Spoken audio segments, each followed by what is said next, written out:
इस कहानी के सभी पात्र और घटनाएं जीवंत हैं। मेरे दोस्त गोपाल कृष्णा ने इसे मेरे पास भेजी थी। बहुत प्रयासों के बाद भी कहानी के मूल लेखक का पता नहीं लगाया जा सका। कुछ लोग पॉल विलर्ट को इस कहानी का लेखक बताते हैं, परंतु इसका कोई प्रमाणिक साक्ष्य मौजूद नहीं है। जिसकी भी रचना है उसे साभार।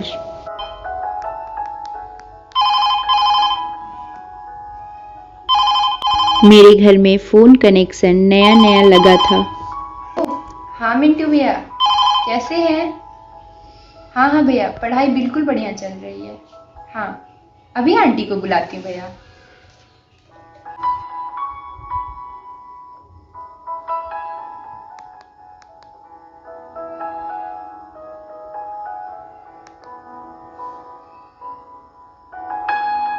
यह वो समय था जब हमारा फोन आसपास के 2-4 घरों के लिए संचार विभाग का कार्य करता था।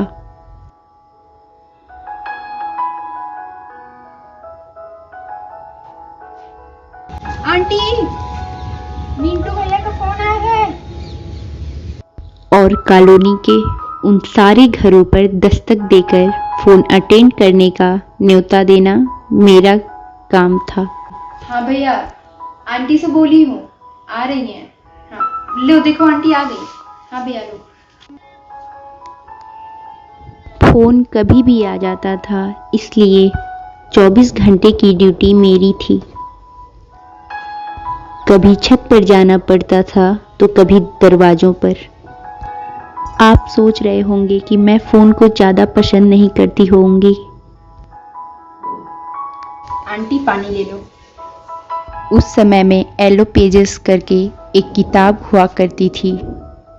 उसमें एक नंबर उभर के दिखती थी, इंफॉर्मेशन प्लीज, इंफॉर्मेशन प्लीज, जिससे मेरा गहरा लगाव था। ये कहानी उसी प्रेम की है। एक दिन मैंने बहुत शौक से एक साधारण सी पेंटिंग बनाई।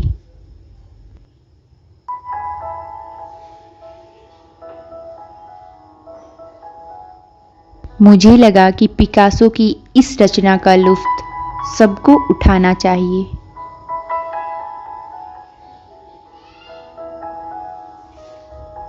इसलिए ड्राइंग रूम में उसे टांगने चली गई। दीवार और कील में जद्दोजहद थी ही कि पता नहीं कहां से बीच में अंगुली चली आई।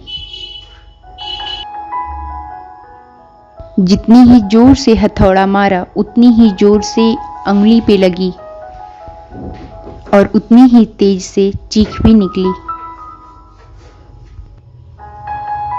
लेकिन पिकासो की पेंटिंग तो दिखानी ही थी।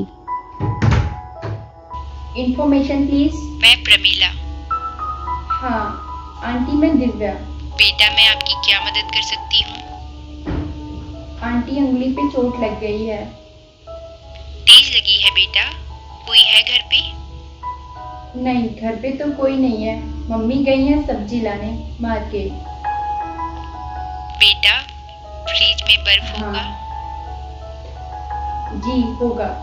तो फटाफट जाओ और बर्फ पे अंगुली रख देना। Thank you aunty.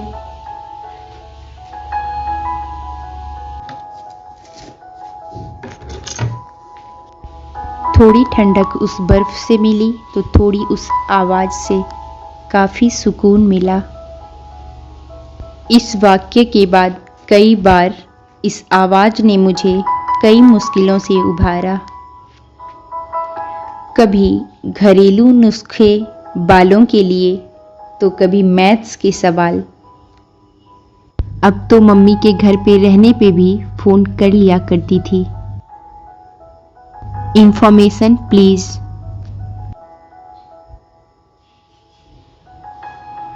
एक दिन काफी भारी गुजरा। मेरी पेट किट्टी नहीं रही थी। जब सवेरे खाना खिलाने गई थी तो बिल्कुल ऐसा नहीं लगा कि शाम तक ये मेरे पास नहीं रहेगी।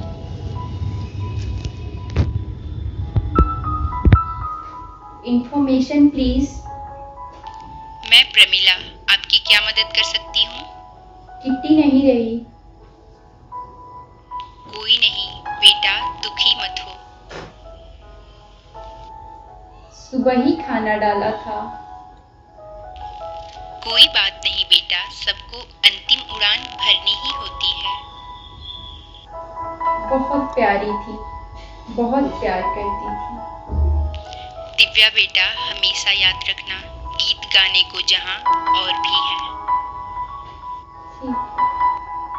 मुझे सुकून मिला। दिन बीत रहे थे, कुछ किट्टी के याद में बीते तो कुछ पढ़ाई में, कुछ बहुत सारी मनोरंजन में और कभी घूमने में।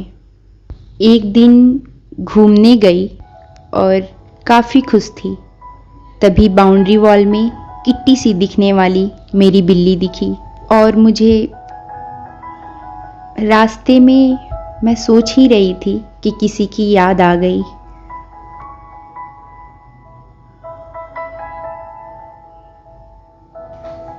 Information please. मैं हिमानी, आपकी क्या मदद कर सकती हूँ? मुझे प्रमिला जी से बात करनी है। क्या? है क्या? आप प्रमिला जी को कैसे जानती हैं? इसी नंबर पर बात होती थी उनसे। आई एम सॉरी बेटा, लगभग 1.5 महीने पहले उनकी निधन हो गई। 1 मिनट बेटा, प्रमिला जी आपके लिए कुछ मैसेज छोड़ी हैं, मैं पढ़ के सुनाती हूँ।